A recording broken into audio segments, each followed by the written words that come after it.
Pessoal, boa noite. Sejam todos muito bem-vindos a mais uma edição da competição de análise fundamentalista aqui do T6 School. Eu sou Beatriz Langella, vou estar com vocês aqui hoje, mediando essa que é a segunda etapa das quartas de final dessa edição. Vocês estão acompanhando a competição brasileira de análise fundamentalista. A competição é voltada para universitários de ligas de mercado financeiro ou projetos de extensão de finanças, e é uma ótima oportunidade aí para os participantes aprenderem com profissionais renomados da área. E para quem ainda não conhece, vou explicar um pouco como funciona a competição. As equipes inscritas ficam responsáveis por fazer um relatório analisando a empresa para a qual foram sorteadas em um sistema de chaves. Durante as primeiras etapas, elas foram avaliadas pelos analistas do TC Matrix, e as que tiveram melhor desempenho avançaram até as quartas de final, que é onde começam os debates ao vivo, onde as equipes vão defender os seus relatórios. Esse ano, a competição está na sua terceira edição e começou com mais de 20 equipes competindo. Agora, apenas 7 continuam disputando para saber quem vai levar o troféu de campeão absoluto para casa. As quartas de final começaram ontem, os debates acontecem todos os dias, até o final dessa semana, sendo o último debate das quartas de final na sexta-feira. As equipes que ainda estão na disputa, no caso, a equipe que passou para a semifinal ontem é a Gestão de Investimentos Financeiros, ou a ETL Investimentos. E amanhã, e sexta-feira, a gente ainda vai ter a Amigos do Paraguaio Capital, a Liga de Mercado Financeiro da UFCG, a FAL Investimentos e o Projeto Quantum. Agora eu vou apresentar as equipes que vão participar hoje, começando pela UFPB3, Liga de Mercado Financeiro do Campus 3, da Universidade Federal da Paraíba. Ela vai ser representada pelo Douglas Pereira Borges de Oliveira, e também conta com Edson Fernandes da Silva, Marco Antônio Borges da Silva e o professor orientador Gustavo Correia Xavier. A outra equipe é a Educação Financeira para Toda a Vida, também da Universidade Federal da Paraíba, que vai ser representada pela Geisa Cassiana Paulino da Silva, conta também com Noberto Veloso Camelo Neto, Thales Guedes Duarte e o professor orientador Werner Glaucio Lopes Lucena. Agora eu vou apresentar os nossos jurados. Hoje a gente está aqui com o Orleans Martins, que é head do TC Labs. O Orleans é professor de Contabilidade, Evaluation e Governança Corporativa, possui mestrado, graduação, doutorado e pós-doutorado em Contabilidade, com ênfase em mercados capitais. Ele é também autor e coautor de mais de 80 artigos científicos publicados em congressos e revistas científicas nacionais e internacionais. Boa noite, Orleans. Você quer completar? Boa noite, Beatriz. Boa noite, pessoal. Obrigado pelo convite de poder participar aqui com vocês, discutir um pouco sobre avaliação de empresa nessa noite. E também, como jurado, a gente tem o Matheus Sag, que é analista de ações também do TC Matrix. O Matheus é CNPI pleno, possui graduação em Engenharia Mecânica pela Universidade Federal do Rio Grande do Sul e foi analista na FB Invest, onde adquiriu experiência em análises e valuation de ações brasileiras e estrangeiras negociadas no Brasil, as BDRs, e atualmente é analista de ações aqui no TC Matrix. Boa noite, Matheus. Boa noite. Obrigado por ter me chamado aqui para analisar isso. A gente que agradece. Bom, então a gente vai começar com as apresentações, começando pela UFPB3, o Douglas, que está aqui representando a equipe, e você vai ter um tempo aí para fazer uma breve apresentação sua, mostrar a sua tese para os avaliadores, pode ficar à vontade para compartilhar a sua tela, abrir o seu microfone. Uma boa noite, Beatriz, uma boa noite, Orleans, Matheus, Geisa. Eu me chamo Douglas Borges e faço parte da equipe da UFPB3, onde na minha equipe conta os participantes Edson, Marco e o nosso professor orientador Gustavo Xavier. Vou compartilhar aqui minha tela, certo? A minha equipe, como eu falei anteriormente, é composta por mim, que sou representante, Douglas, Edson, Marco e o professor Gustavo. A gente vai fazer aqui a apresentação da análise que fizemos da empresa M. Dias Branco. O código da empresa na bolsa é MDIA3. Bom, a M. Dias Branco, ela faz parte do setor da indústria e comércio de alimentos, mais especificamente no segmento de biscoitos e massas. Apresentando uma visão geral, eu quero aqui pontuar que a empresa ela possui mais de 65 décadas de atuação no mercado. Ela é líder no Brasil no setor de biscoitos e massas e ela exporta para mais de 40 países.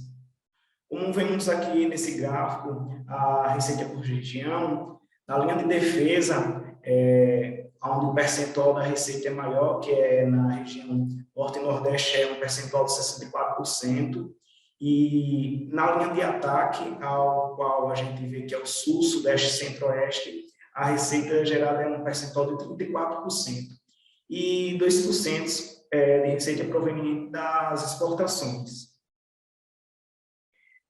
A empresa ela possui um processo produtivo verticalizado, ou seja, ela quer dominar toda a cadeia, tanto produzir a sua principal matéria-prima, que é o trigo, como também ela já comercializa. Então, por isso, é um processo produtivo verticalizado. E esse processo produtivo verticalizado, aí eu quero dar uma ênfase nesse detalhe, a gente percebe que ela possui espalhado em diferentes estados 15 complexos industriais. E dentro desses 15 complexos industriais, alguns deles apresentam moinhos, para justamente eles fabricarem a principal matéria-prima deles, que é o trigo.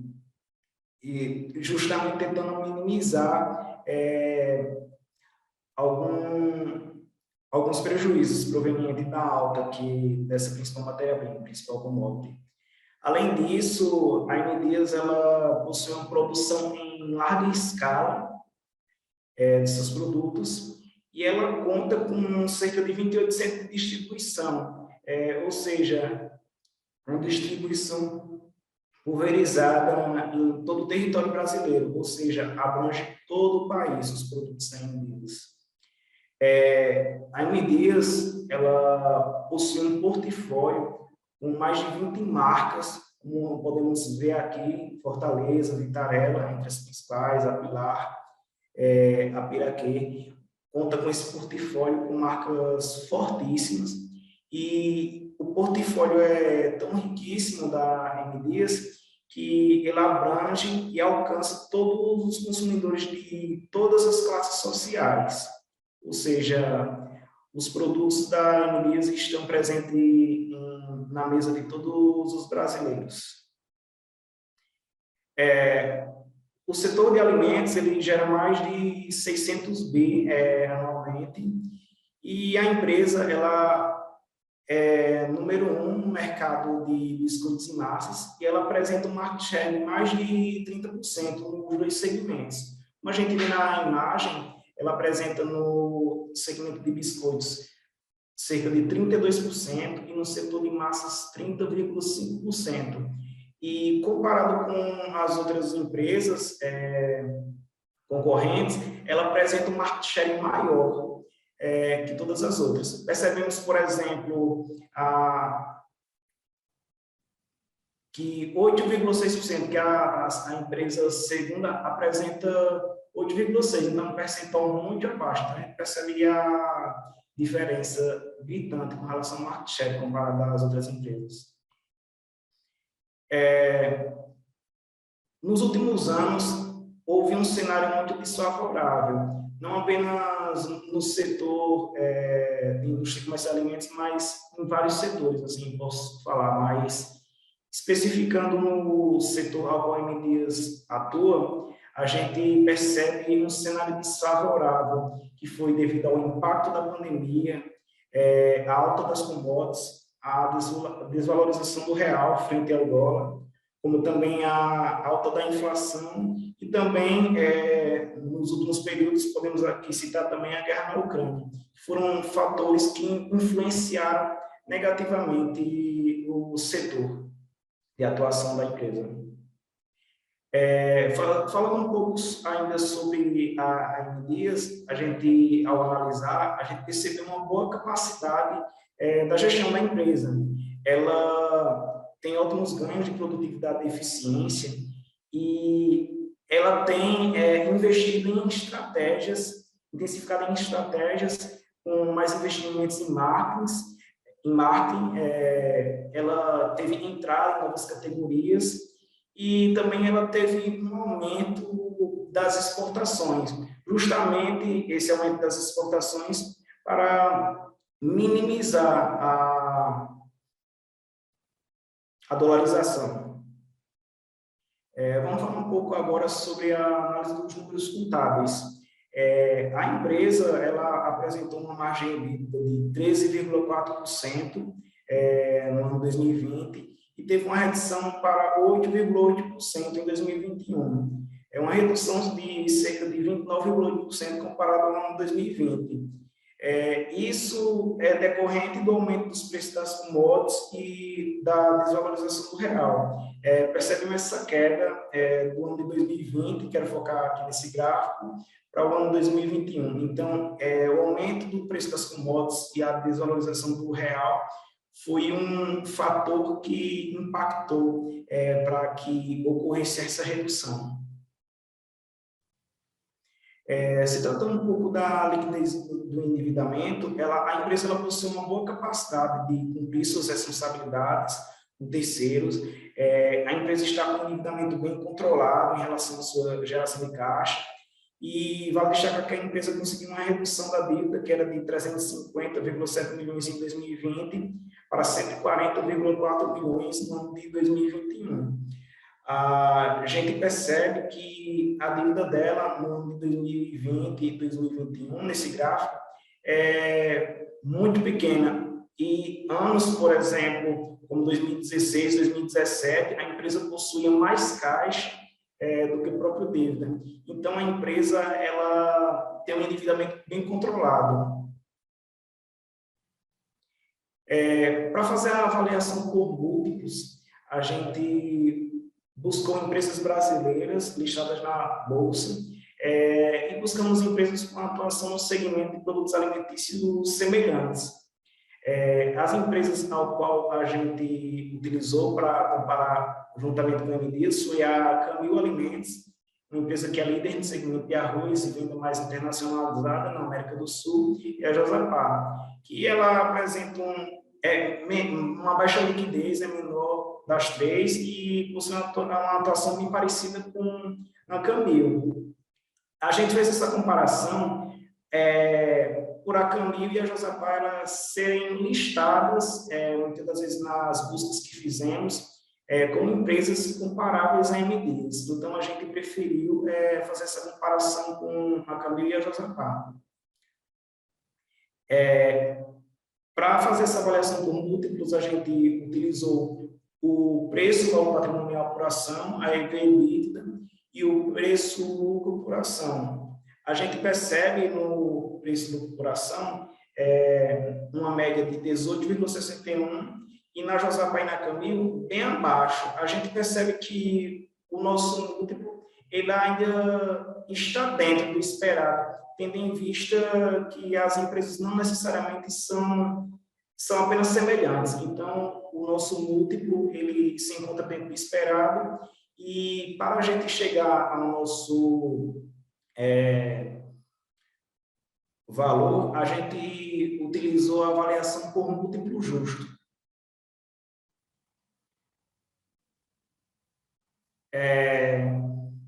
O preço, a gente, primeiramente, estimou uma taxa de desconto de 8,36% e uma taxa de crescimento de 4,67%, e o nosso preço-lucro é de 17,2%.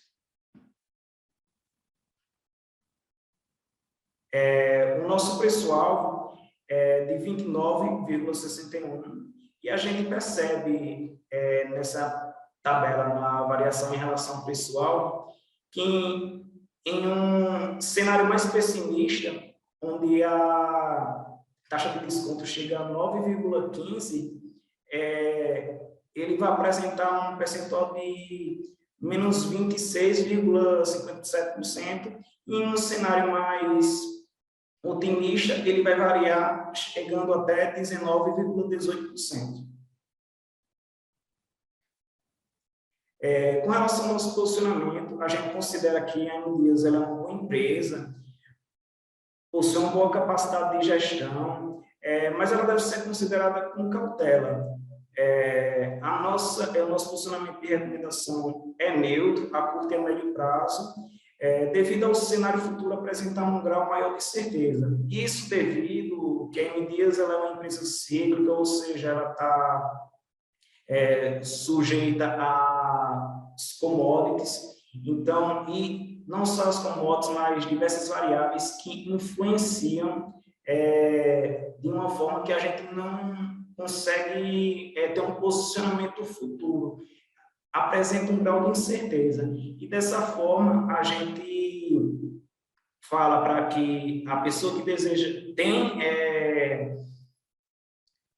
investir na M Dias, segura um pouco, retém, e aqueles que tenham já investimentos na M Dias, continue, porque a longo prazo pode ser que venha a render, né, a longo prazo, mas aqueles que pretendem investir, a gente não considera uma boa opção, a gente se posiciona de uma forma neutra. Aqui finalizo minha apresentação. Muito obrigada, Douglas. Agora a gente vai passar a palavra para a Geisa, da equipe Educação Financeira para Toda a Vida. Geisa, boa noite. Você pode ligar seu microfone, compartilhar sua tela. Boa noite a todos. Boa noite ao pessoal do TC, né, professor Leandro, Matheus, e a todos vocês aí, Beatriz, né, aí como mediadora.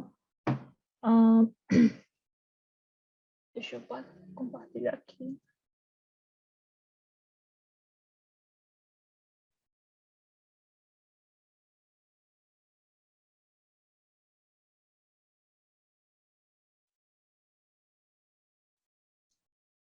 Então, talvez eu tenha problemas técnicos, que eu não uso muito o Zoom, e aí minha inabilidade aí pode... Estão vendo, né? Sim, tudo certo, Sim. Geisa. Tela cheia? Sim. Então, pronto. Ok. Primeiramente, eu queria destacar a iniciativa, né, do TC em falar sobre análise fundamentalista, a participação da UFPB aí maciça com alguns projetos e ligas. Acho importante, e a gente sempre foi incentivado a trabalhar esse aspecto sobre a educação financeira, análise fundamentalista, etc. E, bom, o projeto Educação Financeira para Toda a Vida, a gente está com a Mater Dei, né? E aí a gente falar um pouquinho sobre a análise que a gente fez. A equipe sou eu, Geisa, o Thales Guedes, o Norberto e o professor orientador, o professor Wenner Lucena. Então, basicamente, a gente dividiu a apresentação aí em 4 tópicos, falar um pouco da empresa, né?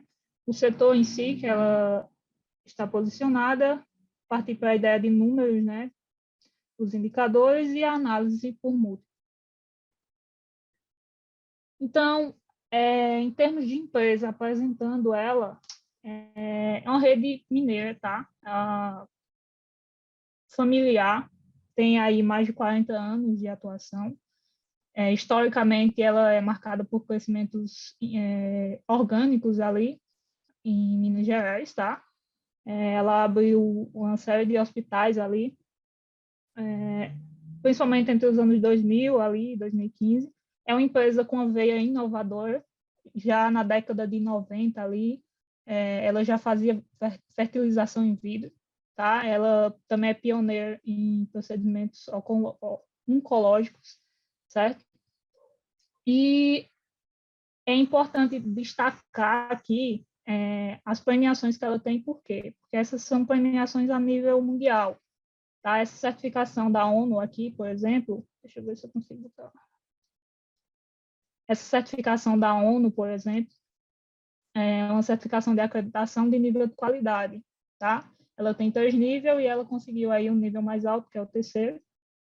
E, por fim, historicamente, de 2021, onde houve a abertura, né, o IPO, até mais ou menos o início, segundo semestre de 2022, ela experimentou um crescimento inorgânico grande, financiado aí em partes pelo o fluxo de capital do IPO, tá? E agora ela está naquela fase necessária de integração, consolidação dessas redes. Ela também abriu um hospital importante ali em Salvador, tá? E aí se espera que os resultados dessas aquisições e desse hospital já possam ser incorporados agora em 2022 nos números dela. Em termos de modelo de negócio, bom, ela é uma rede hospitalar e 91% da receita dela vem de parcerias com convênios, tá? Ela depende muito do mercado de saúde suplementar, de operadores de plano de saúde, e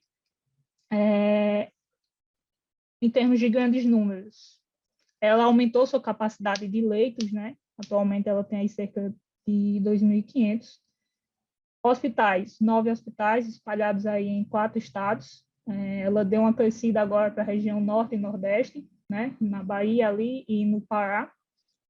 Na Bahia com um novo hospital. E em termos de ocupação de leitos, né? Que é um número importante do setor. Ela tem, em média, aí, dos últimos 4 anos, 68% de ocupação. Pra vocês terem uma ideia, a média do setor, né, é normalmente 67,5%, né, de ocupação. Então, ela está bem em linha com o setor. Em termos de parcerias com operadoras, como eu disse, ela tem boa parte da receita dela dependente disso, então ela precisa dessas parcerias. 85 operadoras, né, é o número que ela tem atualmente. E a gente, sabendo dessa exposição dela, procurou saber, por exemplo, como está o crescimento, a expectativa de crescimento das adesões de plano de saúde. Em 2021, foi um mercado que fechou com crescimento. Atualmente, números do final de 2021, cerca de 25%, ali mais ou menos da população brasileira, 49 milhões de brasileiros têm planos de assistência médica. Boa parte desse é empresarial, que é normalmente um plano mais robusto, né? Que aí pega esse segmento da Mater Dei, que é de mais alta qualidade do serviço prestado. E os estados que mais cresceram, obviamente, São Paulo, né? No meio, e em segundo lugar, Minas Gerais, que é onde ela atua de forma dominante. Então, ela é uma empresa não verticalizada, tá? Basicamente, ela não tem sua própria operadora de saúde, ela depende dessas parcerias e ela tem um leque de serviços aí para oferecer, certo? Setor de saúde. O Brasil é um mercado gigante em termos de saúde, né?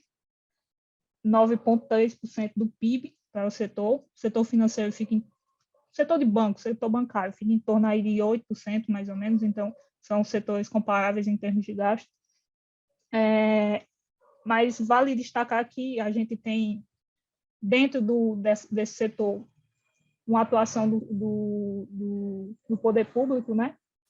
Então, por exemplo, no Brasil a gente tem mais ou menos cerca de 6.642 hospitais, tá? Uma boa parte desses aqui é privado, mas a maior parte é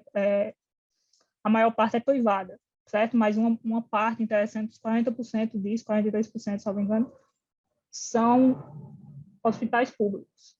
Temos leitos hospitalares, ali, 462, 502 metros, números de 2021. Posicionando a empresa no setor em relação a hospitais e leitos, a gente escolheu comparar com duas gigantes do setor, né, a Redditor e DASA, para ter uma ideia de como elas posicionariam.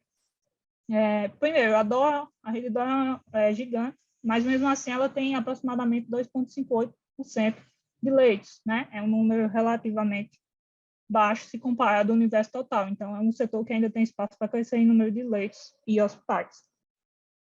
A maior parte do gasto do setor de saúde aí é do setor público, certo? Com a saúde suplementar aí e os gastos particulares, se vocês juntarem os dois, sendo maior, mas o poder público ainda tem a maior parte.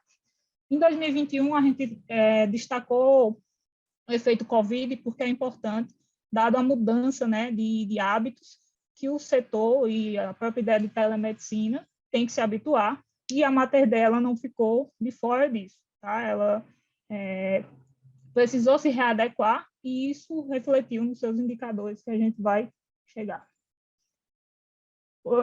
Em termos de rentabilidade, tá? A Mater Dei, historicamente, aí, números dos últimos 4 anos, fonte do RI dela, né? Historicamente, ela entrega margens de retornos maiores do que as suas empresas comparáveis. Leiam em empresas comparáveis as que a gente vai usar na apresentação de múltiplo lá na frente, tá? Que são essas empresas DASA, Redditor, Oncoclínicas, Fleury. E aí a Redditor, a Mater Dei, ela entrega historicamente, tá? Números acima da média dessas empresas comparáveis.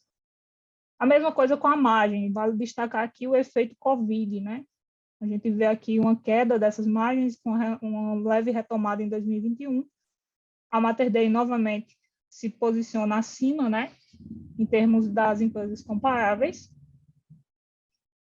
Em termos de endividamento, a Mater Dei tem um endividamento bem controlado, tá? É uma empresa que se posiciona aí a maior parte no longo prazo e, historicamente, ela tem um EBITDA aí superior a essa dívida líquida, algo que não acontece com as empresas comparáveis, né? Nessa conta, quando você bota o endividamento da Redditor, causa essa alavancagem aqui muito grande, mas todas elas, em média aqui, as empresas comparáveis, acabam tendo endividamento no longo prazo mais concentrado, que é um endividamento melhor para se gerenciar. Análise por múltiplos. A gente partiu de empresas do setor, tá? Pegamos empresas do setor de saúde como um todo, e aí um critério para chegar numa amostra mais comparável, levando em consideração a questão de exposição a risco, geração de fluxo de caixa, crescimento, etc. Primeiro, as empresas do setor estão experimentando o crescimentos inorgânicos aí liderados pela Redditor, a Fleury, e são empresas que a gente optou por uma amostra de empresas comparáveis àquelas que tivessem um modelo de negócio de geração de receita por hospitais com parcerias de convênios, tá?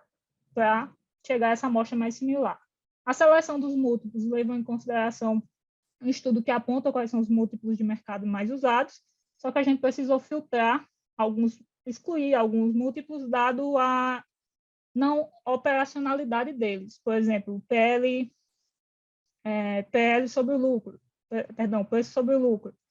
2020, 2021, muitas empresas tiveram prejuízos, dado o efeito da Covid, então ficava inviável usar. O preço usado para calcular os múltiplos de preço sobre receita, EV/EBIT, EV/EBITDA e Market to Book, foi o preço um dia após a divulgação do resultado. A gente teve a preocupação de incorporar a informação do balanço, né? E as contas de resultado aqui, do primeiro trimestre de 2022, na análise de múltiplo, elas foram analisadas, para a gente ter um múltiplo aí mais atual possível. Em relação ao preço sobre receita, na Mater Dei, a empresa, a gente pode perceber aqui de 2021 para 2022 que ela sofre um desconto, não só ela, como o mercado como um todo. Já o EV/EBIT e o EV/EBITDA da Mater Dei, ela está sendo negociada a preço abaixo da mediana setorial, então ela estaria aqui mais descontada. O Market to Book a mater D ela acaba entregando múltiplos acima da mediana do setor. A gente optou por fazer a análise em cima da mediana, porque a gente sabe que tem outliers aqui, como a rede DOR. O preço sobre o lucro, o PEG, na verdade, né, que seria o preço sobre ponderado pelo crescimento. A gente tem a análise aqui, mas como eu estou extrapolando o tempo, eu vou falar um pouquinho mais rápido. O PEG aqui, da Mater Dei, tá? A gente calculou ele com preço sobre lucros trimestrais, né, para poder ter uma amostra maior e tentar suavizar efeitos macroeconômicos não recorrentes. E aí o PEG dela em relação à média e mediana de algumas empresas aqui é mais baixo. A ideia desse indicador é que quanto menor, melhor. E aí ela seria aqui ponderada pelo seu crescimento, né, já que ela cresce acima das suas comparáveis, ela seria uma empresa adequada aqui para se posicionar. A gente adicionou um múltiplo operacional para ter uma ideia de como está a avaliação do valor de mercado dela sobre o número de leite. Aqui no setor hospitalar se usa muito esse tipo de múltiplo para ter essa noção. Por fim, vale salientar que a gente não incluiu essa memória de cálculo aqui do WSCC, dado principalmente a falta de espaço. A gente tende a ser muito explicativo nas nossas metodologias e acabou não incluindo isso, mas isso é uma coisa que a gente trouxe para ser aqui mais transparente de como se chegou. Taxa livre de risco, usamos a média dos 10 anos do T-Bonds. Prêmio de mercado, o retorno dos 25 anos da NAS. Beta desalavancado do setor, prego lá do site da Modaran. A gente depois alavancou aí, né? Risco, o MB, tá? 2,75. Um prêmio pelo tamanho do Ibotson, pelo tamanho da empresa, tá? Considerando que ela é uma empresa muito pequena comparada às demais do setor, principalmente em termos de valor do mercado. Inflação média dos últimos 10 anos dos Estados Unidos. E a do Brasil a gente pegou a projetada. Chegamos a um custo de capital próprio de 9,4. Esse custo da dívida a gente buscou na nota explicativa, tá? Dava 11,6 na dívida e quando a gente fazia despesas sobre empréstimos, né, financiamentos, etc., deu 11,1, a gente optou por deixar isso aqui. A estrutura de capital e, por fim, o WSCC. Nisso, a gente usou um EBITDA Look Forward, que seria exatamente o EV/EBITDA justo, considerando um ROIC aqui, a média dos últimos 4 anos, que é o que a gente tem de dados dela lá no RI. O G, a gente, como está projetando algo mais na perpetuidade, de forma a assumir maturidade, a gente optou por um G conservador, mas analisando aí cenários de otimismo e pessimismo de 25% para mais ou para menos. O WACC, achamos um múltiplo, né, justo aí para cada cenário e um preço-alvo aqui de 10,73. Pegando a última cotação aqui, de 18/7, quando a gente enviou, pegando o EV/EBITDA do primeiro trimestre e o nosso EV/EBITDA justo, a gente vê que a empresa ela sofreu um desconto em relação ao primeiro trimestre. Nosso EV/EBITDA justo ele estaria retornando meio que esse desconto em termos de fundamentos.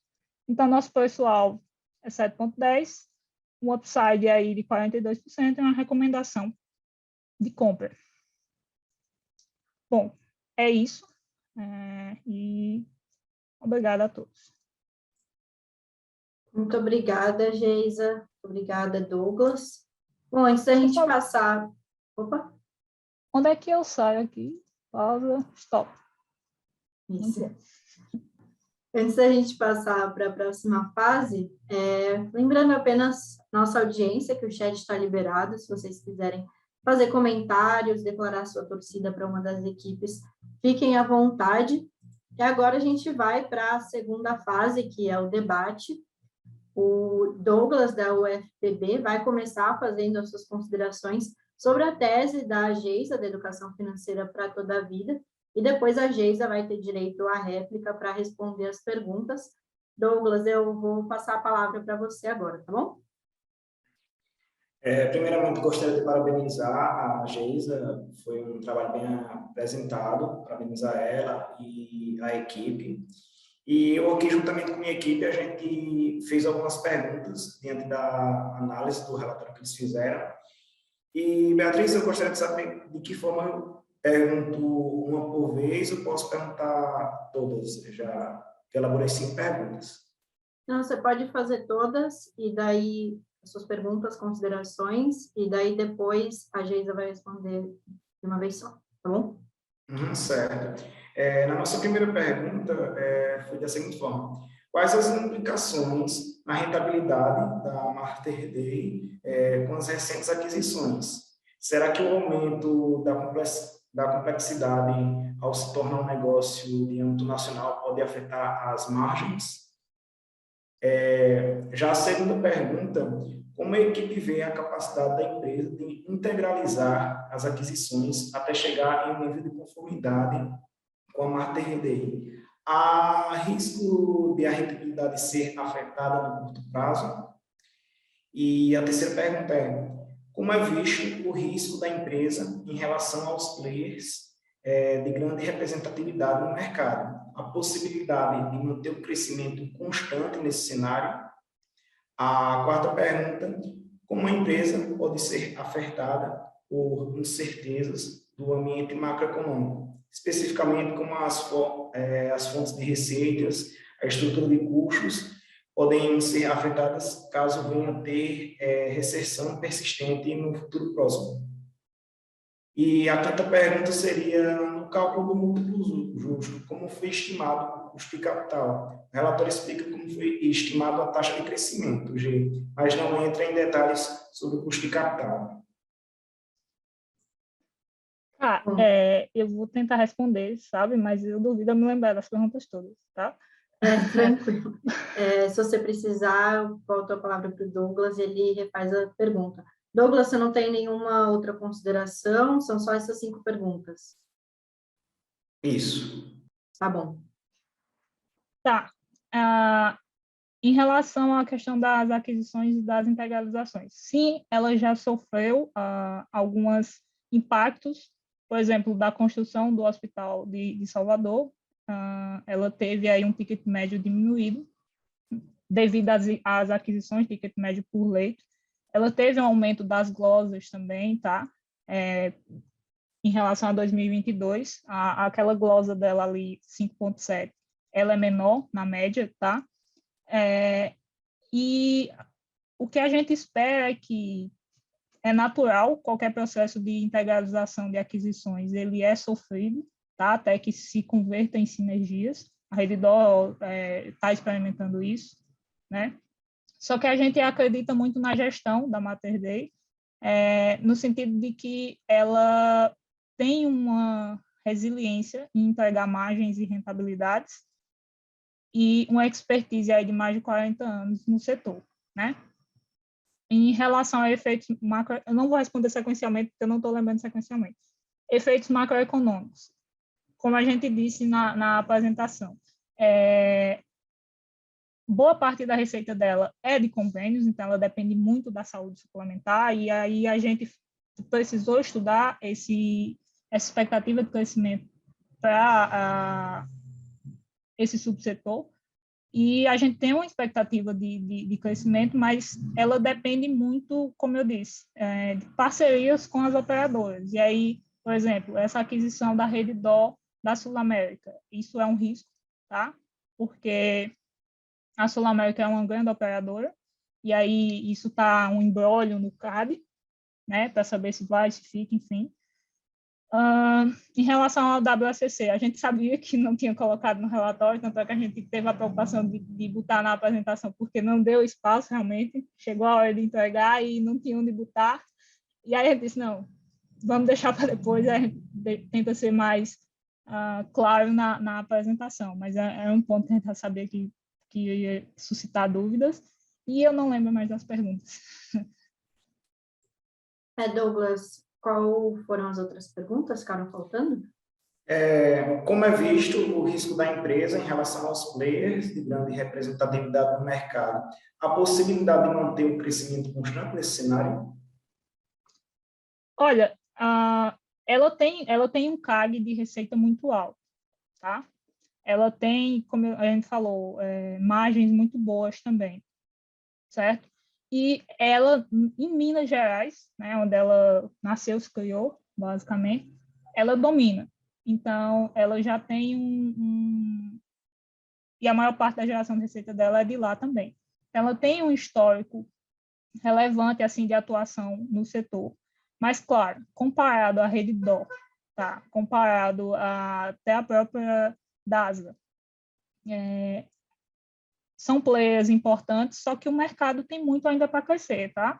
Quantidade de hospitais, quantidade de leitos, na população aí que ainda não tem plano de saúde. Então, eu vejo o mercado, a gente vê um mercado aí ainda amplo, né? Ainda aí sem estar consolidado, embora tenha esse movimento de consolidação. Era só essa pergunta que faltava, certo? Isso. Beleza, então agora eu passo a palavra para a Geisa para você fazer as considerações para a apresentação da UFPB3. Tá, eu vou compartilhar, porque a gente colocou no slide, e aí eu acho que fica possivelmente até melhor para ele poder responder, tá? Tá conseguindo ver, né, Douglas? Sim. Sim, tudo Então, certo. Primeiramente, parabéns pelo trabalho, tá? Por estar inscrito na competição, por estar trabalhando análise fundamentalista. E aí a gente quer fazer só algumas considerações, algumas discussões e tal, no intuito aqui de trocar ideias mesmo. A gente teve uma certa dificuldade em termos de organização sequencial das análises, sabe? Às vezes você falava de indicador de liquidez, o gráfico estava lá embaixo, ou às vezes falava do indicador e o gráfico também não estava, aí ficava difícil de visualizar. Fora também que teve um momento que acho que você falou de indicador de liquidez num canto, endividamento e liquidez, depois foi lá embaixo e falou de novo, aí eu acho que, enfim, você perdeu um espaço ali de trabalhar outras questões, como, por exemplo, a composição da receita dela. Já que ela é líder, né, na parte de biscoitos de massa, quanto dessa receita? A receita dela vem disso, entende? Tem uma parte lá que você justifica o efeito cambial, a guerra da Ucrânia, o aumento do custo do insumo do trigo. A gente ficou em dúvida se você estava se referindo à análise do trimestre de 2022, que foi bem acentuada agora em 2022. Mas aí, na sequência do relatório, a gente não consegue visualizar você trazendo a análise de 2022, do primeiro trimestre, que é a última informação que a gente tem disponível. A gente sentiu falta de análise referente à margem bruta. Eu acho que é um setor, principalmente ela, que é verticalizada, que produz boa parte, a margem bruta é muito importante. Dado também, por exemplo, essa questão do aumento dos insumos, rotatividade de estoque. A gente foi dar uma olhada no balanço de 2022 e o estoque dela aumentou, né, consideravelmente em relação ao quarto trimestre de 2021. Em relação aos múltiplos, sim, um detalhe, a alavancagem dela aumentou no primeiro trimestre de 2022, e aí como você já acabou não trazendo essa análise, a gente fica com uma alavancagem pontual de 2021 dela apenas, entende? Em relação aos múltiplos, a gente não entendeu muito porque só 3 empresas, acho que você falou um pouco na apresentação, e só 3 anos. E aí, desses 3 anos, você tem o efeito Covid em 2, sabe? Não entendeu muito o porquê essa escolha e das empresas. A JPA3 e a Camil, no relatório você justifica que elas são similares entre si, mas não similar com a M. Dias. Você até fala que, por exemplo, a Camil ela é mais exposta à exportação do que propriamente a M. Dias, né? nas análises do múltiplo, vocês acabam fazendo a média da empresa, né, das empresas nos últimos 3 anos, mas não fazem a média do setor, sabe? Embora o setor vocês tenham, ou empresas comparáveis, vocês tenham considerado só 2. E aí, na média do setor, né, você acaba tirando a empresa que você quer analisar dessa média, ou dessa mediana. O CAG é em relação ao quê? Eu não sei se foi em relação ao G fundamentalista, ou se foi lá, sei lá, do lucro, enfim. Por que não usar o beta de 5 anos dela? A gente, por exemplo, usou o beta desalavancado porque dados da Mater Dei você tem de 1 ano, mais ou menos. O beta ficaria muito volátil aí, principalmente considerando questões de pontuais da Covid. E aí a gente foi usar realmente o beta desalavancado, mas ela é uma empresa exposta a risco cambial, né, exposta à volatilidade da commodity, né, do trigo, e a gente achou o beta dela muito baixo, sabe? De 0,5, 0,57. E por que não usar o lambda para ponderar a exposição ao risco país? A gente viu que vocês inseriram o risco país dela lá, né? Mas aí tem uma recomendação da Modern de usar esse lambda para fazer uma ponderação desse risco país. E acho que é isso. Douglas, passo a palavra agora para você responder as considerações e perguntas da Geisa. Vamos lá, deixa eu me situar aqui com relação às perguntas. Essa pergunta sobre o CAGR, você falou em relação ao que a gente pegou com base no histórico dos últimos 12 anos da empresa, justamente para calcular a taxa de crescimento. A gente pegou com base no histórico nos 12 anos a taxa de crescimento. Aí, essa taxa a gente, nesse período dos 12 anos, como a gente percebe uma variação enorme em alguns anos, uma mais alta, outra mais baixa, a gente fez uma média. E esse CAGR é em relação a isso, ao histórico dos últimos 12 anos. Com relação ao critério das empresas comparáveis, quando a gente foi fazer busca, a gente percebeu que quando o pessoal, principais analistas, iam analisar MDs, até mesmo na TC, estava lá a Josapá com a Camil como principais listadas para comparar, apesar delas serem semelhantes. E a gente achou interessante seguir essa linha até mesmo para facilitar um pouco na análise.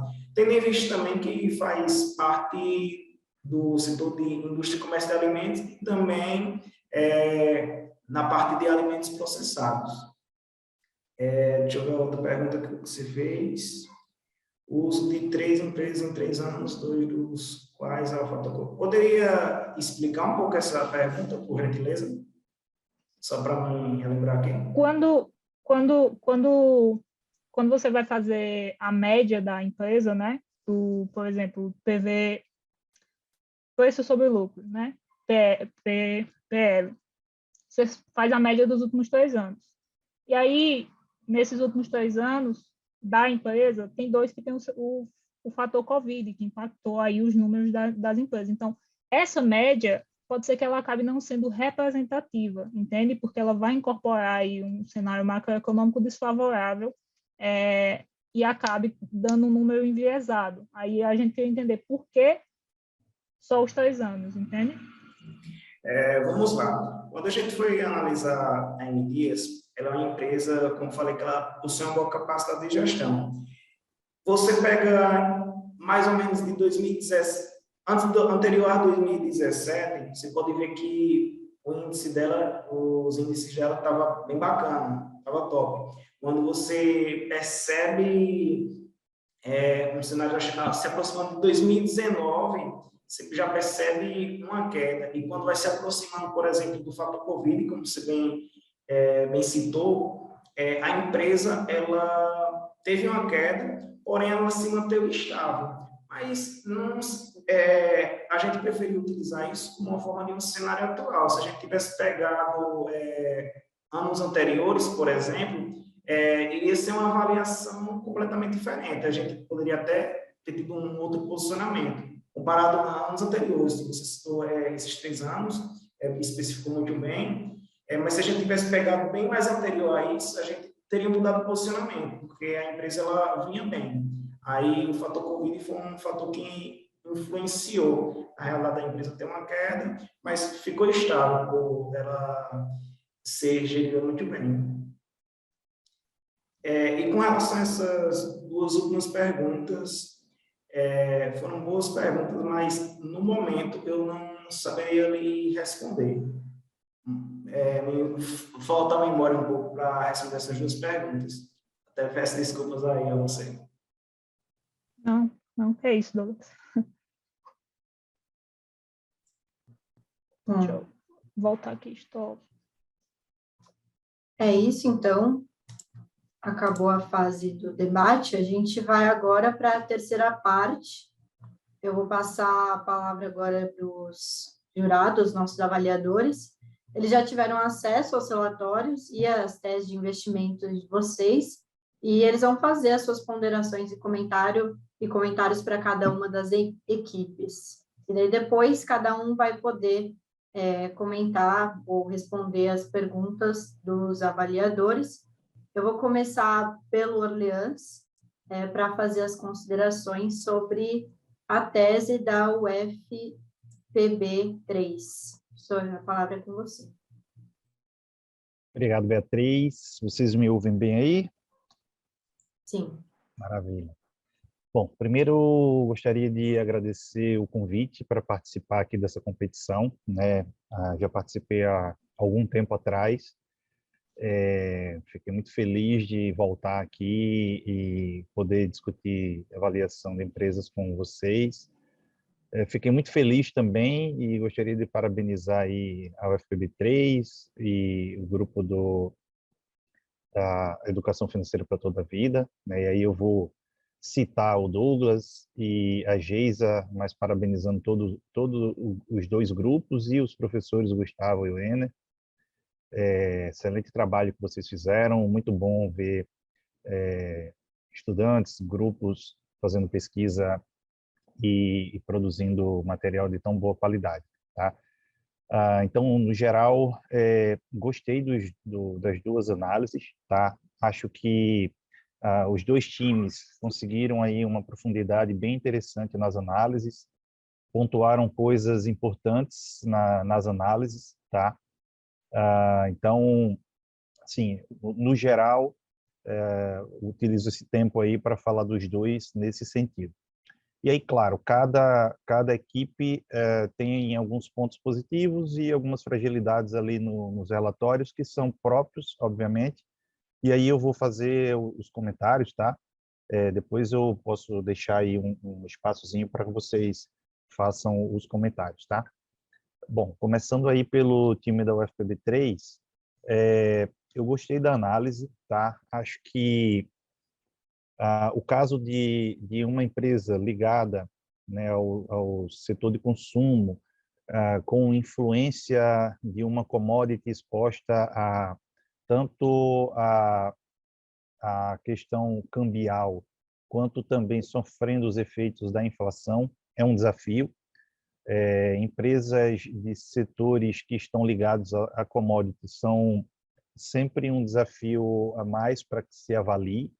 Afinal de contas, o que a gente faz em valuation é previsão, né? A gente analisa o contexto, tenta entender quais são os drivers de valor ali das empresas e a gente tenta projetar isso para que se chegue a um valor esperado. E aí, claro, nessa projeção, uma série de fenômenos podem afetar esses valores, tá? Essas projeções. Então, acho que, no geral, vocês conseguiram abordar bem o histórico da empresa, tá? Fizeram uma boa apresentação tanto do histórico e introduziram bem a questão setorial e o modelo de negócios, mas eu ainda senti um pouco de falta de vocês detalharem um pouco melhor o modelo de negócio da empresa. há alguns pontos que são bastante relevantes nesse caso em específico, por exemplo, que são desafios prementes para que, por exemplo, a empresa consiga entregar crescimento aí pelos próximos anos. Então, por exemplo, o caso da M. Dias é um caso bem peculiar, porque, como vocês bem apontaram, a empresa ela fez uma série de aquisições nos últimos anos, né? Uma empresa que ela tem crescido não só organicamente, mas também inorganicamente. Ela tem feito aquisições estratégicas, principalmente buscando adquirir marcas, né, empresas com marcas fortes, principalmente nas regiões sul e sudeste, onde eles tinham menor participação do mercado, para que assim eles já conseguissem ter uma participação dadas aquelas marcas que eram bastante tradicionais. Só que essas várias aquisições trazem consigo uma série de desafios de encaixe dentro da própria cultura operacional da empresa, de questões de sistemas de gestão, entre outros fatores, né? Então, esse é um desafio bastante importante para a empresa, que está relacionada à escolha que ela fez para crescer. Outro ponto bastante relevante que eu senti falta na apresentação da questão do modelo de negócios é a exploração da verticalização da produção da empresa, né? A empresa ela é bastante exposta à própria commodity, ao trigo em si, né? Por isso que agora, nesse período de final de pandemia, se é que a gente pode chamar esse final de pandemia, as commodities dispararam pelo aumento da demanda, os preços dispararam e a empresa teve o seu negócio bastante afetado por isso, né? Então, isso traz uma consequência bem importante para as perspectivas que se tem aí ao longo do tempo, né? A empresa ela é uma empresa alavancada, ela tem um ponto de equilíbrio que precisa ser observado, e esse ponto de equilíbrio ele pode ser afetado ali por exemplo, uma disparada de custos e uma redução de poder de compra da população em geral. Então, a própria perspectiva de fluxos de caixa e de crescimento da empresa podem ser afetados por isso. Então, em termos de modelo de negócios, eu acho que esses são os principais pontos que eu senti mais falta dentro da análise que vocês fizeram. E tem alguns outros pontos mais específicos que me chamaram mais a atenção, né? A Geisa já comentou a questão do beta desalavancado, né? Muito embora haja uma alternativa de se tomar a decisão de desalavancar o beta e depois realavancar, utilizando ali um parâmetro de setor, algumas vezes eu acho que isso acaba sendo um pouco de preciosismo, né? Assim, na prática, essa desalavancagem, realavancagem, olhando para setor, etc., são mais quando a gente tem casos mais delicados, eu diria. Empresas que têm baixa liquidez, empresas que têm pequeno histórico de negociação na bolsa, setores que são setores muito desafiadores, ou quando a empresa passa por mudanças bruscas ali, no que diz respeito à própria organização da empresa, né? Questões organizacionais no sentido de cisão, fusão, coisa do tipo. E eu acho que não é o caso da M. Dias, né? Então, acho que, por mais que haja essa possibilidade, não é necessário fazer essa desalavancagem. E um ponto que assim, me chamou a atenção foi que o custo do capital próprio de vocês foi inferior ao custo do capital próprio de terceiros, né? Então, esse ponto me chamou um pouco de atenção. Eu acho que, no final, a gente acaba tendo uma influência dos inputs de cálculos do CAE, tá? Então, por exemplo, o CAE da empresa que vocês estimaram foi de 8,36%, né? Ele é um CAE relativamente baixo, né? Se a gente observar aí o histórico de ativos de risco, que são as ações do Brasil. tá? Então, isso pode trazer alguma consequência na estimação, talvez, lá do preço-alvo que vocês buscam. E, por final, assim, acho que, em termos de conteúdo, teve um aspecto de discussão sobre efeito de inflação e de dólar, que está um pouco relacionado ali com a questão do modelo de negócios, que eu acho que lá na conclusão poderia terem explorado um pouco melhor.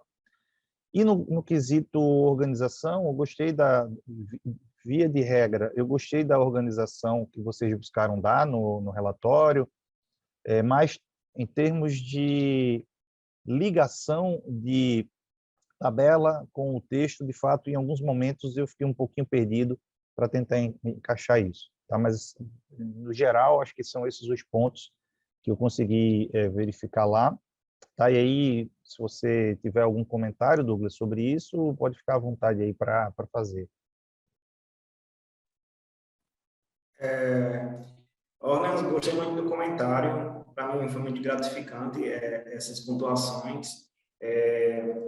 Como você bem falou, algumas coisas a respeito do setor, justamente a gente sentiu um pouco essa dificuldade, a gente quando estava conversando ontem, a gente viu que a gente tinha meio que dado uma vacilada nesses detalhes assim, mas com seus comentários a gente vai apresentar melhorias e melhorar para próximas vezes.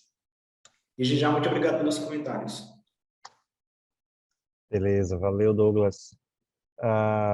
Bom, no caso da educação para toda a vida, né? No caso da Geisa, entrando nos aspectos mais minuciosos ali, mais específicos do relatório de vocês, né?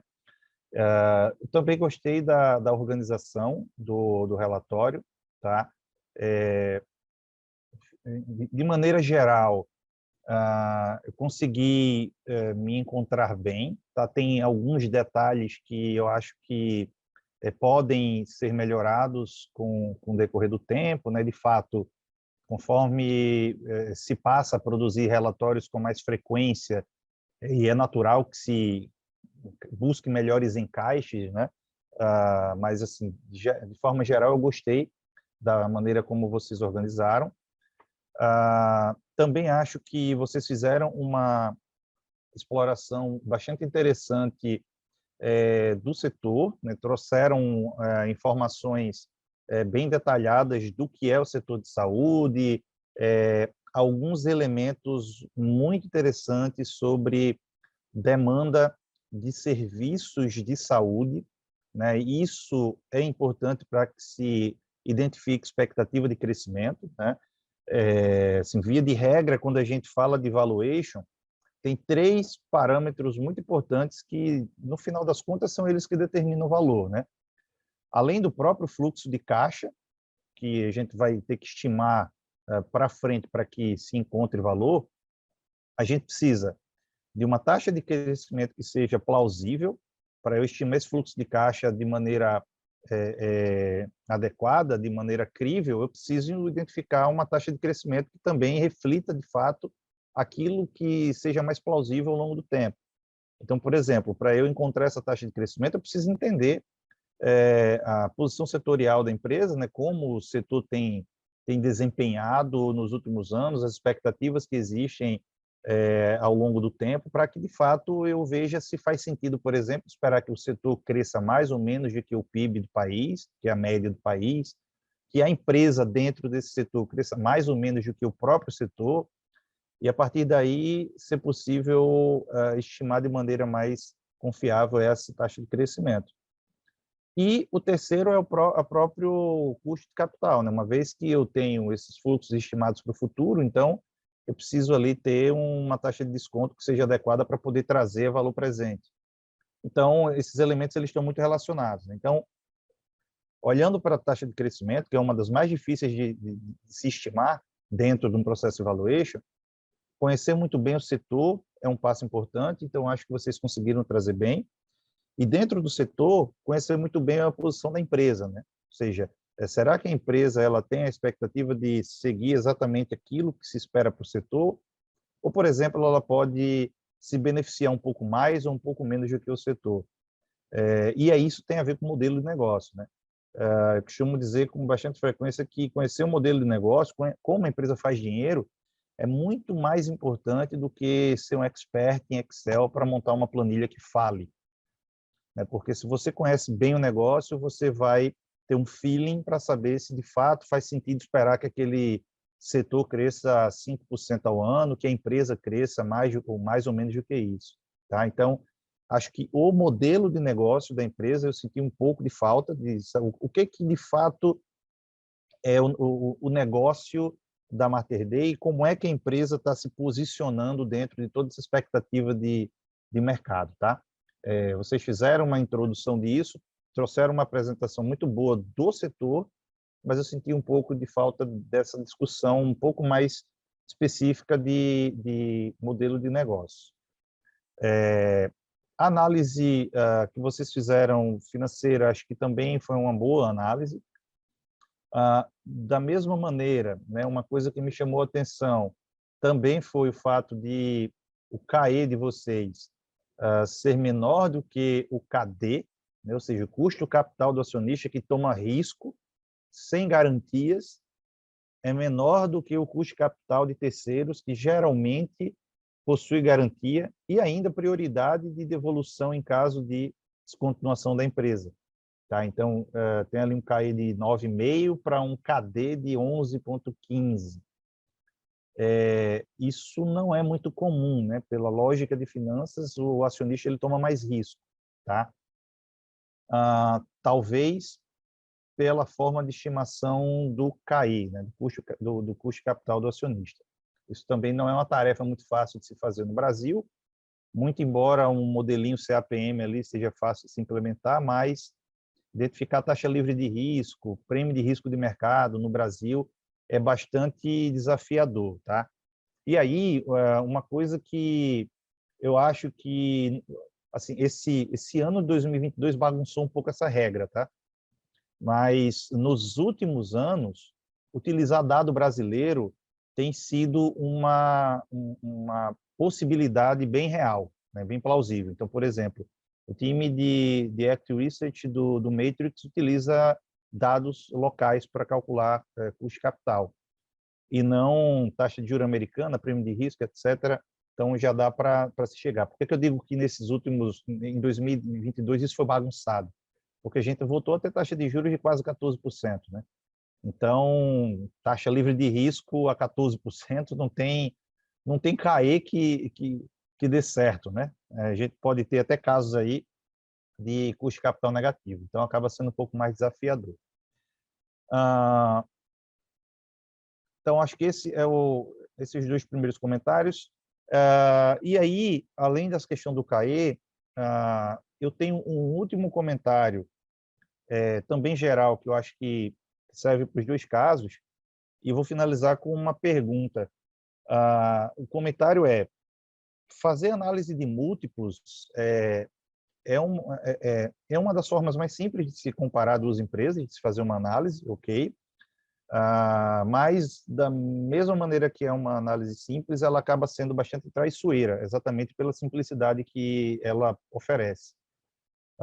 O mais difícil numa análise de múltiplos é identificar o que são empresas comparáveis. E aí, essa flexibilidade que se tem de escolher as empresas pode criar um risco de você gerenciar, às vezes, de maneira, digamos, intencional e outras vezes de maneira não intencional, porque, enfim, eu não tenho nenhuma empresa que seja de fato comparável, eu vou puxar algumas ali que se aproximam um pouco do negócio. E aí os riscos às vezes são diferentes, estágio de ciclo de vida da empresa é diferente, e não dá muito para comparar exatamente o que são essas empresas, tá? Então, acho que esse é o comentário mais geral. Entendo que é uma das etapas, tá? Mas só para a gente ter uma noção dessa análise, como análise de múltiplos, ela pode ser um risco. E aí, para finalizar, para o time da Geisa, a minha dúvida é, eu vi que o PEG lá da Mater Dei foi bastante diferente do PEG das empresas comparáveis, tá? E aí eu pergunto para vocês, qual o nível de confiança que vocês teriam de tomar uma decisão de investimento olhando para esse indicador, dado que ele é significativamente distante dos pares, né? E se o nível de confiança não for muito alto, né? O que vocês enxergariam como alternativa para tomar uma decisão a partir de um indicador como esse?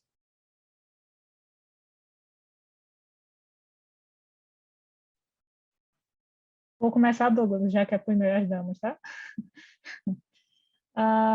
Bom, em relação ao PEG, a gente ficou muito na incerteza se inserir ele ou não, porque ele naturalmente, para o setor, principalmente ali em 2020, 2021, ele acaba entregando muita volatilidade no número em si.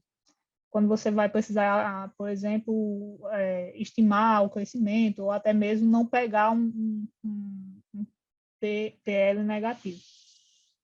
Mas aí, tentando dar maior robustez e adicionar um múltiplo ajustado aí por um quesito que a gente achou importante, que era o crescimento, a gente optou por deixar.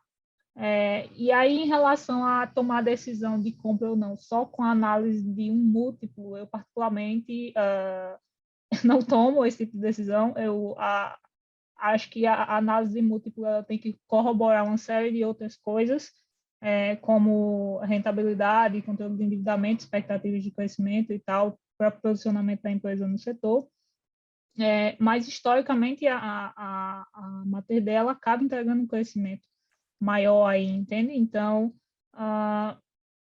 eu acredito que essa grande diferença está em relação a isso, mas, novamente, particularmente eu não tomo uma decisão, normalmente eu não tomo decisão só baseada em um múltiplo, normalmente um posicionamento mais geral e já baseado numa análise mais da empresa, dos números dela e da expectativa em relação ao setor. Perfeito. Eu acho que assim o ponto que eu queria destacar é mais esse. Aonde pode estar essa justificativa, nessa diferença? Se vocês observarem, a taxa de crescimento da Mater Dei, encontrada por vocês, é de 12% ano, né? Enquanto das pares que foram apontadas ali, está numa média de 2,5, tá? Vou colocar ali entre a média e a mediana, 2,5. Então, significa que ela vai ter um potencial de crescer 5 vezes mais do que a média do setor, né? Então, eu estou pegando esse ponto específico, tá? Eu entendo que veio lá dos dados, mas como mal de professor, para citar esse exemplo. Como taxa de crescimento, ela é importante dentro do processo de valuation, porque se essa taxa de crescimento aqui muda, por exemplo, entrou crise, a empresa pode se descapitalizar, fazer uma aquisição ruim, um player grande pode entrar no mercado dela e ela pode não entregar esse crescimento de 12%. Então, se ela não entrega o crescimento, o que geralmente acontece com o preço da ação? A ação despenca.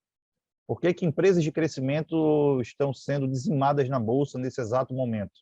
Porque a crise colocou em xeque o crescimento de todas elas. Magazine Luiza, Pets, Cash, e por aí vai. Então, quando o crescimento ele não é entregue, o valor cai bastante, tá? Então, assim, era mais esse ponto, tá? Mas, enfim, eu falei demais. Parabéns às duas equipes. Desejo sucesso aí para vocês, tá? Parabéns por terem participado da competição e espero que vocês tirem bastante proveito aí de todo essa oportunidade que vocês estão tendo. Beleza? Valeu, Bia. Devolvo então a palavra. Muito obrigada, professor. Muito obrigada, Geisa, Douglas. Agora a gente vai com as considerações do Matheus em relação ao FPB3, depois com a réplica do Douglas, e depois para as considerações sobre a educação financeira para toda a vida, com a réplica também da Geisa. Passo a palavra para você, Matheus. Tá, obrigado. Primeiro, queria dizer que realmente achei os dois trabalhos muito bons. Não sei se vocês já trabalham na área, já trabalharam, mas tem uma experiência boa. Tenho certeza que vocês conseguiriam ser analistas. Até fala aí para o Orleans, se abrir uma vaga para ficar de olho em vocês, né? Mas tá, beleza. Meu primeiro comentário é que eu concordo também com o Orleans. Eu acho que faltou um pouco assim de focar mais sobre... não, mas antes quero dizer uma coisa assim, que é a primeira vez que estou analisando dois candidatos, e é a primeira vez também que eu olhei 2 relatórios, então assim, eu não tenho muito parâmetro do que é bom e o que é ruim. Eu não sei exatamente, tipo assim, o que se espera de ser apresentado e mostrado no relatório, né? Então, talvez esteja cobrando alguma coisa que nem é exatamente o que é cobrado, né?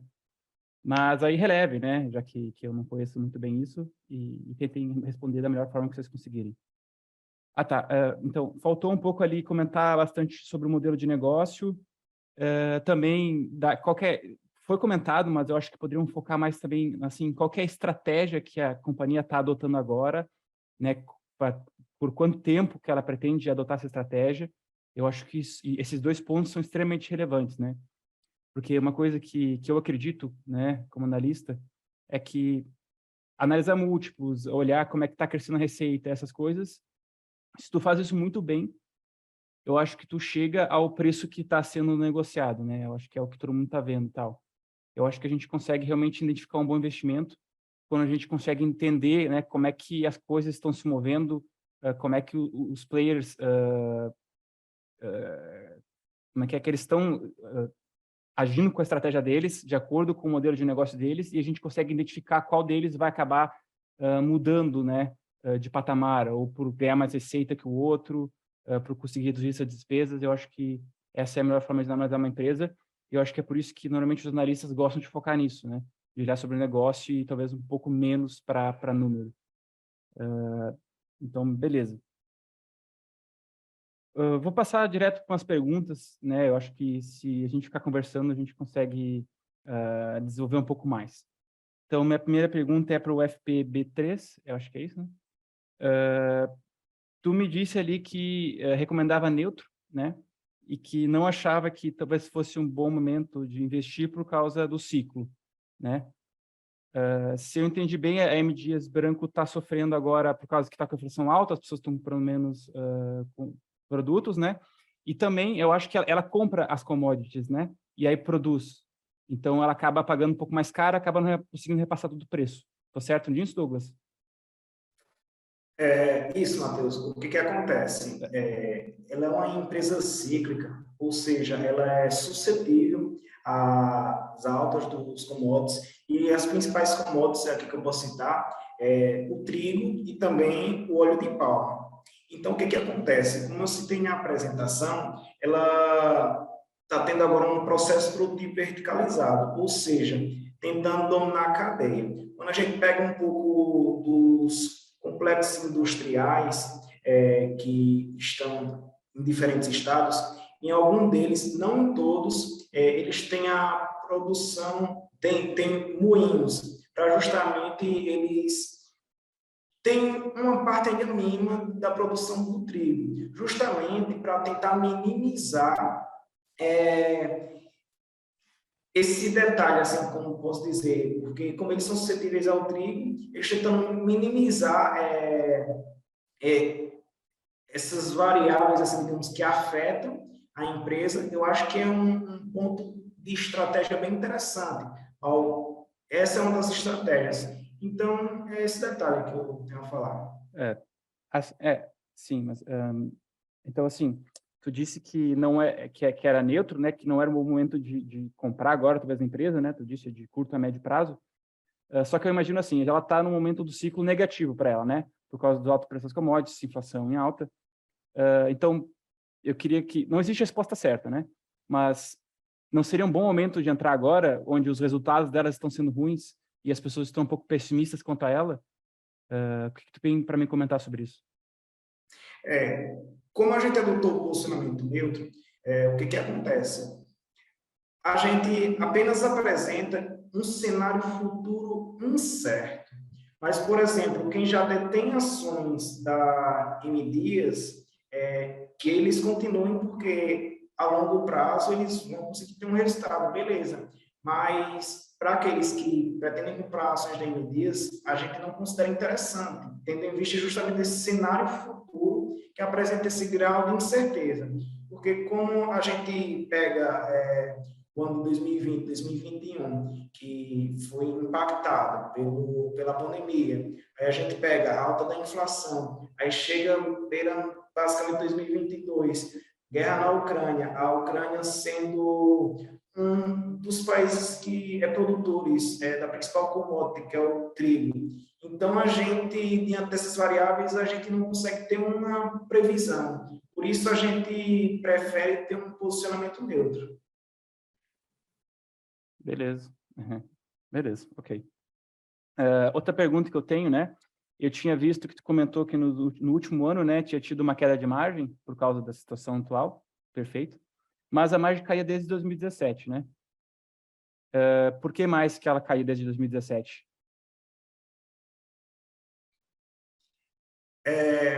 Se não me falha a memória, ela começa a cair, eu acho que a partir de 2018, 2019. Já chegando na pandemia, eu acho que eu não vou ter que dizer ao certo, agora fugiu da minha mente, mas teve algumas variáveis nesses anos que influenciaram a ter essa queda. Eu não vou te dizer bem o que seria, mas eu sei que teve umas variáveis que influenciaram. Esse detalhe aí, Ela fez muita você aquisição? vê, isso também. Mas mesmo assim, você pode perceber também que ela, mesmo assim, conseguiu se manter estável. Eu pensei que tinha tido uma queda, né? Desde 2017, mas não tenho certeza. Teria que olhar os dados, né? Mas, bom, também é difícil de saber tudo que aconteceu na história da empresa, né? Mas muito obrigado, Douglas. Posso passar para a Geisa, Beatriz? Claro. Tá. Então, vou passar direto para as perguntas. Tu disse que a MaterDay tem um modelo de negócio que não é verticalizado. Eu quero que tu me comente quais são as vantagens e desvantagens de ter um modelo verticalizado, né? Vantagens e desvantagens. E se tu acha que é melhor ter um modelo verticalizado ou se é melhor ter um modelo verticalizado ou não, né? Qual a vantagem e desvantagem e se é bom ou não.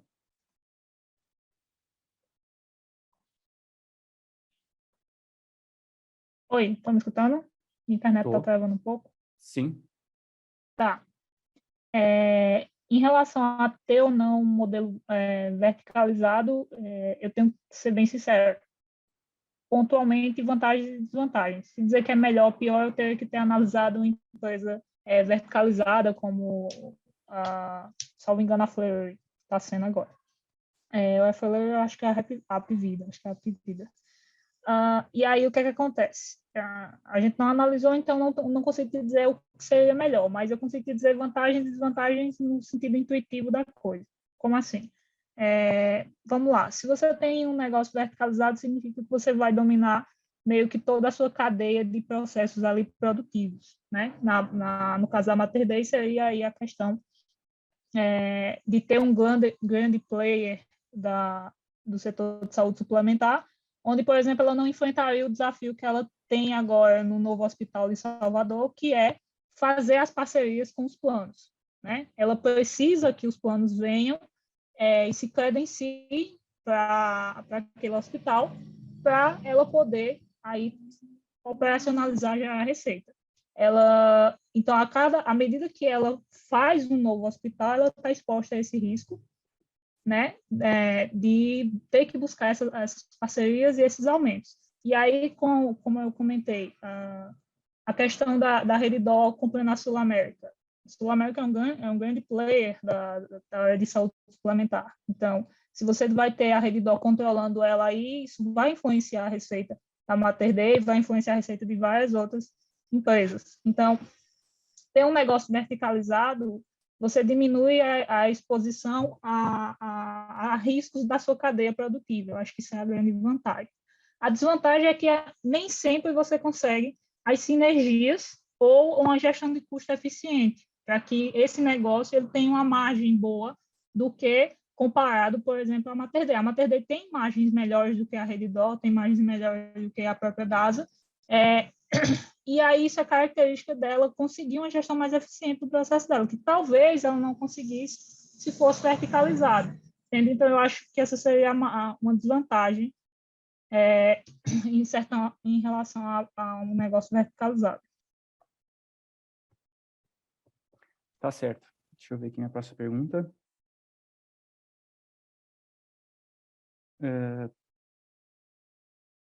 Vamos ver aqui. Uma pergunta um pouco mais técnica, talvez. Tu disse que não tinha olhado para o PL, porque ele tinha parecido negativo, né, nos últimos anos. Ok, fica realmente ruim de olhar para eles. Mas digamos que tu realmente queira olhar para o PL, né? Como é que tu faria para contornar esse problema, para conseguir olhar para o PL? Usando talvez algum ajuste, né? Eu posso verificar algum ajuste pontual que seja necessário ali ao lucro. Só que aí eu preciso fazer isso para todos os comparáveis, né? Então é uma coisa bem mais pontual e necessária. Eu posso, por exemplo, tentar usar o lucro antes dos tributos, né? É uma saída, né? Que aí, novamente, eu tenho que verificar isso daí entre as comparáveis, verificar, por exemplo, se elas não têm uma ETR, que seria a taxa marginal de imposto diferenciada, que isso daí teria um ganho, né? Diferenciado entre elas, que às vezes uma empresa ou outra elas têm uma ETR abaixo da alíquota nominal, mas eu acho que necessariamente um ajuste pontual ali, desde que aquilo seja pontual, por exemplo, a questão talvez ali do Covid, das margens, do aumento do custo operacional naquele ponto, eu acho que seria a melhor alternativa nesse sentido. Boa resposta. Acho que, assim, a questão do ajuste, ele funciona se for algo não recorrente, né? Se for uma questão de pressão de margem por causa de alta do preço de commodity ou inflação, acho que não tem muito ajuste que ser feito, né? Mas uma maneira que tu poderia fazer também é projetando. Então, tu faz o teu valuation da empresa, né? Então, tu vai ter o teu lucro projetado para aqui a 5 e 10 anos, quando esse lucro vai estar, então, normalizado, e daí tu consegue comparar esse múltiplo no futuro, né? Tá. Então, mas eram essas perguntas que eu tinha. Muito obrigado pela apresentação de vocês.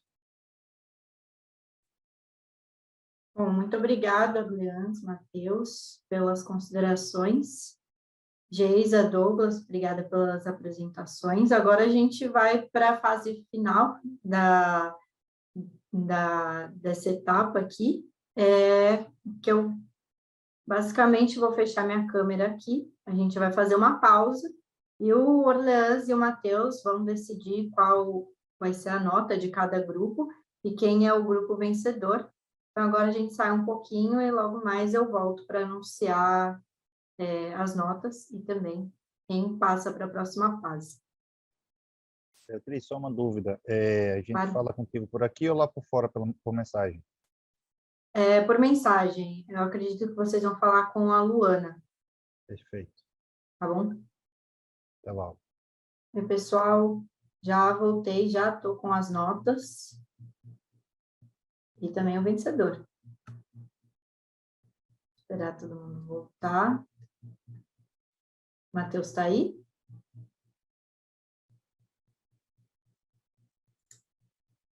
Sim, tô. Boa.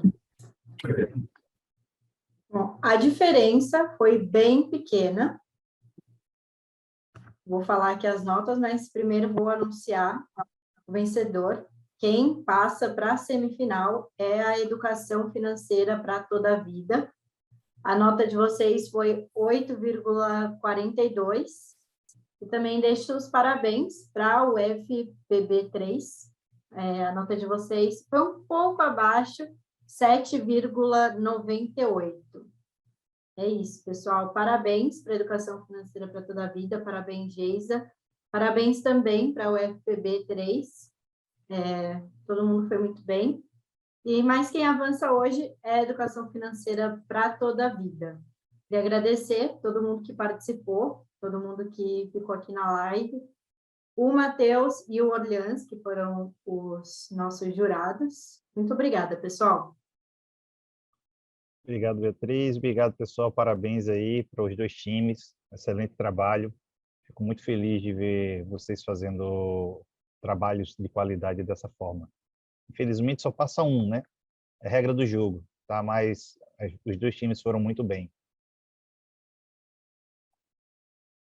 Obrigado por terem comparecido e bom resto de semana. Isso. Lembrando, pessoal, que até sexta-feira tem as outras disputas das quartas de final, vai ser lá no canal do TC, então não esqueçam de participar também até sexta-feira. A competição continua e boa sorte para a educação financeira para toda a vida lá na semifinal. Ok. Valeu, pessoal. Boa Muito noite. obrigada, pessoal. Parabéns, Douglas, né, pelo trabalho aí, tá? Foi um relatório que a gente aprendeu algumas coisas também que a gente pretende melhorar.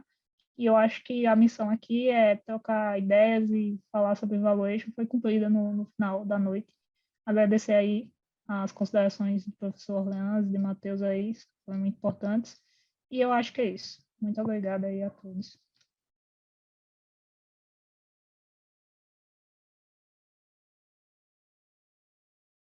É isso. Tchau, tchau, pessoal. Uma ótima noite e até a próxima fase.